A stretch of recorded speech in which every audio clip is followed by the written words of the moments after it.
cute.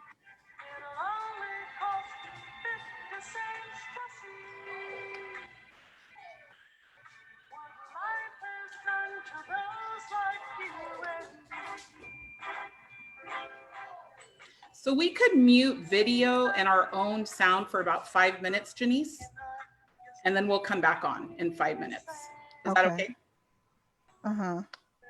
Sorry, I was taking a picture. No, no problem.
Hola, buenas tardes.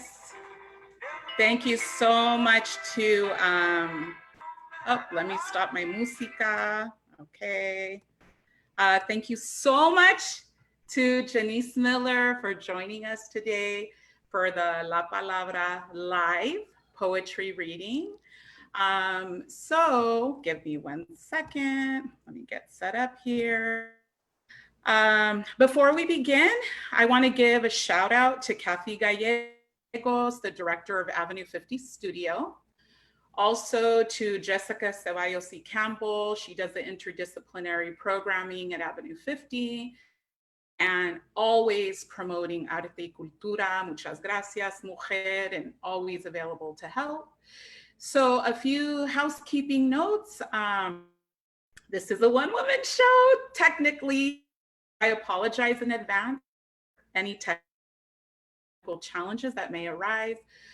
There will not be a Q&A, but I will post Jenise's information and her where you can on the La Palabra page. So please do follow up and please do purchase her book. It's Lovely. We're going to meet here every Sunday at 2 p.m. for 20 minutes with one poet. Our lineup for the rest of the summer is Matt Cedillo, Benjamin Alire Sáenz, Melissa Bennett, Danielle Collin, Octavio Quintanilla, Irene Lara Silva, Willie Perdomo, and Lindsay Haley. So this afternoon, we're going to introduce Jenise. She's going to talk for 10 minutes, read for 10 minutes her work. And then we're going to chat a little bit about the time that we're in. And then she's going to close us out with final poems. So this program is made possible by grants from the City and County of Los Angeles Cultural Affairs Departments. Thank you so much. So I had the incredible of meeting Jenise in Berkeley, and I think 2018 at the Bona Writers Workshop. I was in Willie Perdomo's class, so I'm gonna actually bring Jenise back in. So were you on Patricia Smith's workshop? I was, yes. Lucky. So beautiful, like all of your feedback, everything you all said about that workshop. Yeah. So we crossed paths there. And then the next time we saw each other was at the Latina Writers Conference. Yes. And then we connected there. And then I had the, you know, great luck, privilege, fortune to go to your book launch in Compton. And, you know, I bought the book and I immediately started reading it while we were waiting for you to begin. And I just really fell in love with the pieces. And I feel like, you know, what I experienced where your eye in your community, right? What you capture and what you see. And those anecdotes are very special to me, right? The braiding, the trinas, all of your details, which everybody's going to hear. So I'm not going to take up too much space, but to, you know, just share with everybody, you're an Afro-Panamanian urban planner and writer from Compton. You're the author of the poetry chapbook, The Blvd, and you have published work in KCET Artbound, Boom, California, Cultural Weekly, Dryland Literary Journal, and the Acentos Review. Increíble, and I know still there's so much more to go. So having said all of that, I would like to introduce everyone to Jenise Miller. Thank you so much for being here, and take it away, mujer. Okay, thank you for having me. Thank you everyone who's tuning in. So I'm gonna actually start with the poem that you mentioned about the braiders, because it's summertime, and I actually tried to make an appointment to get my hair braided, and I was told the wait list was until September because the braids are popular during the summer. And so this poem was, you know, inspired by the braiders that I grew up with that still exist now. Ode to the braiders. Ode to the braiders who made their gum pop, smiled down on us when we got dropped off. From a perched seat, arranged their tools, green grease to cool the scalp, wide tooth comb to caress thick hair, rat tail comb for the large parts, sharp edge comb for the small. We sat at their feet as they braided baskets over our heads, carrying memories of a home we did not remember. Hold your head up, they said. When almost done meant not close, meant soon come, meant just a little while longer. We learned patience at their fingertips. Yes, they could touch our hair. Dookie braids, cornrows, box braids, individuals, bumped ends, braided ponytails, burnt ends, beads, and conch shells. We submitted to their steady hands and came up blessed. Put a pot on the burner to baptize our hair in the heat. Gave us a mirror to see our style, said stand in the full and feast on the handiwork. Over and over, they rendered us sublime in a world that didn't. Thank you. The next poem I'm gonna read again is inspired by, so the book, my book, the chapbook, The Blvd, is inspired by my experiences growing up in Compton. And I was inspired by also, you know, a lot of people around the world have heard of Compton, and it's, you know, a single narrative, like Chimamanda Adichie Ngozi talks about the danger of a single narrative. And I wanted to add my narrative of Compton. And it ended up being a book not only about Compton, but about the women who made the community that I lived in. And so this poem is called The Boulevard, Compton, and it's after Knoxville, Tennessee by Nikki Giovanni. Her poem, Nikki Giovanni's poem, was about what summer was like for her growing up in rural Tennessee. And this is what my summer was like growing up in Compton. I always liked summer best, water balloon fights and getting wet under a garden hose. You could run with your bare feet on the cool, wet concrete and be sticky sweet from thrifty ice cream or an icy melting down your arm. And mommy's cooking plátanos and chicken curry, listening to salsa and R&B. You could dry off in the sun, shining on the stone-studded steps, and eat lemon heads and now-laters and barbecue corn nuts and policies with vinegar until one by one, mamas call you inside and your names make the street lights come on. Back in the water balloon fights, what I wouldn't give for a water balloon fight today. Let's see. So I'm gonna read a couple of new poems, like 2 new poems that are kind of where I've been most recently, you know, with the times, just going through moments of grief and going through moments of joy. So this one is a poem that I wrote. You know, my mother recently passed away, and it started before she passed, and I was able to finish it after. And it's called Ode to My Mother's Other Tattoo. I first saw it after a nurse scanned my mother's skin under a blue light, searching for a vein to insert a new lifeline where diabetes swelled her arms and hands as she laid unconscious in the hospital. I already knew my father's last name inked on one hand, though I never asked when, how, or where she got it. Did she hide it from her mother? Did her mother find out and disapprove? My mother, who told me not to wear makeup, questioned the length and fit of my skirt, even though old photos revealed a woman who wore cherry red lipstick on full lips and strutted long-legged in cut-off shorts. Now the doctors search for clues and a cause. Was it the cancer that returned or the ailment stacked against her? In this moment of stillness and searching, I notice another tattoo. I look close to read letters that perhaps were once Black, now faded green, and I imagine someone other than the woman I've known all of my life, but only part of hers. And I want more time to know her, the woman she was before any expectations to be more than who she wanted to be. I want more time to know the woman with another tattoo, her own blessed name on her body. I'll stop there because I know, you know. Okay. All right. So, you know, thank you so much. I love your poems. I really do. And there's so many points of reference that I relate to. So thank you so much. So really quickly, I just want to bring up this quote that I have been thinking a lot about by Toni Morrison. And she says, "This is precisely the time when artists go to work. There is no time for despair, no place for self-pity, no need for silence, no room for fear. We speak, we write, we do language. That is how civilizations heal."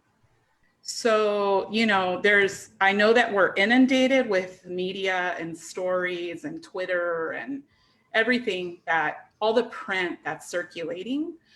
But, you know, as mothers, as compañeras, as community members, we've made decisions on how to respond as writers, as artists.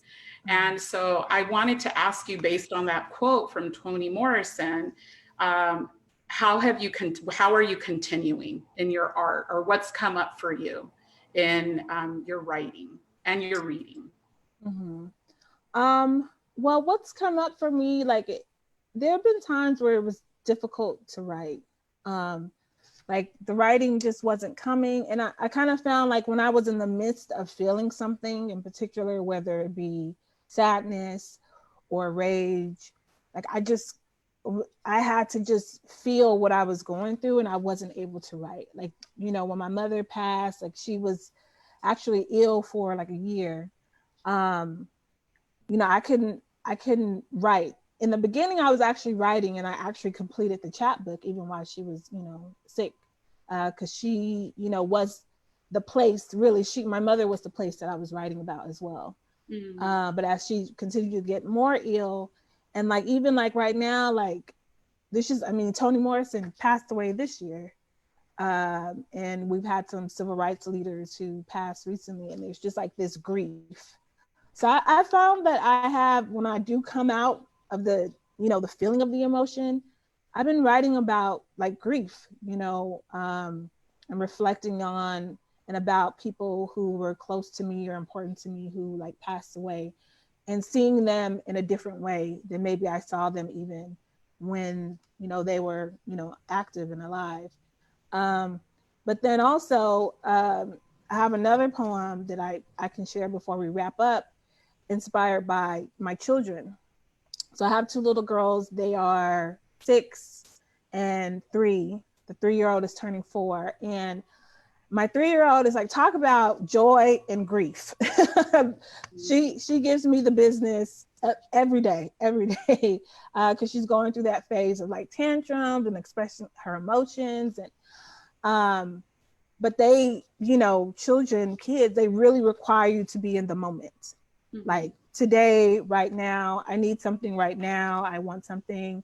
I want you to look at what I'm doing right now. And my kids have really helped me to experience being present and finding joy in like the present moments. I've been, you know, kind of at different times capturing their voice in my writing as well.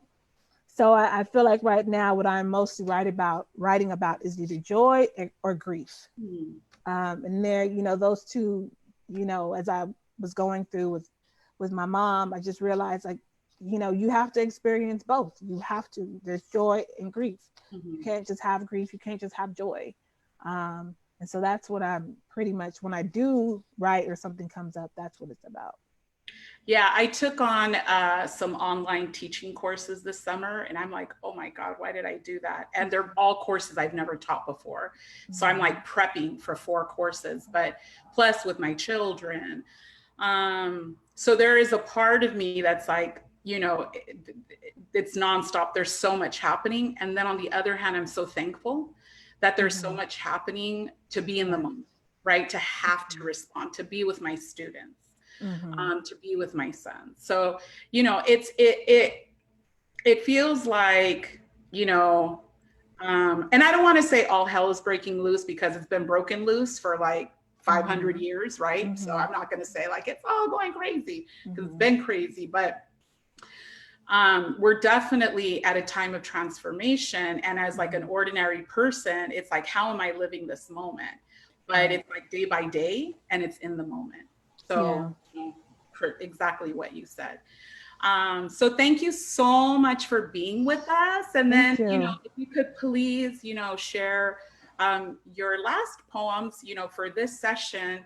And, you know, I love your voice. Thank you so much. Thank you. I appreciate it. I was thinking about how your work feels to me.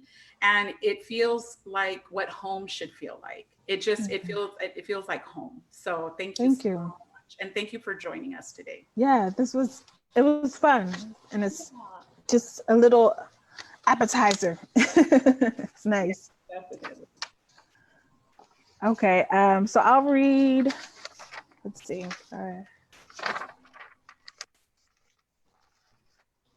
Okay. Just one more or 2? Just one? Whatever you want, Jenise. 3, 4, whatever you'd like to read for us. We want more. I know that. I know what you gave us was not enough. So give us more.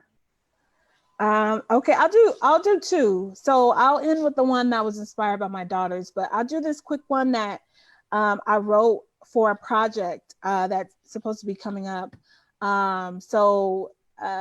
It's not titled. The title is a part of the project, but I'll just read what I wrote. I launched rockets from May to August. Ride the Alameda Comet from 1st Street to 103rd.